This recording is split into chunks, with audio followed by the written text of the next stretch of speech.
হরে কৃষ্ণ। দ্বিতীয় অধ্যায় 13 নম্বর শ্লোক। দেহি অস্মি যথা দেহে কৌমার যৌবন জরা তথা দেহান্তর প্রাপ্তি ধীরস্তত্ত্ব নমুয়তি। অনুবাদ দেহির দেহ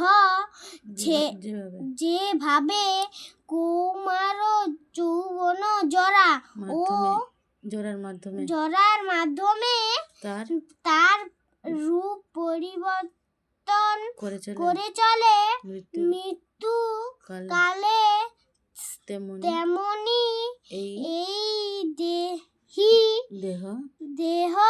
এক দেহ থেকে অন্য এক দেহে পরিবর্তন হয়। এই কথা পণ্ডিতরা কখনো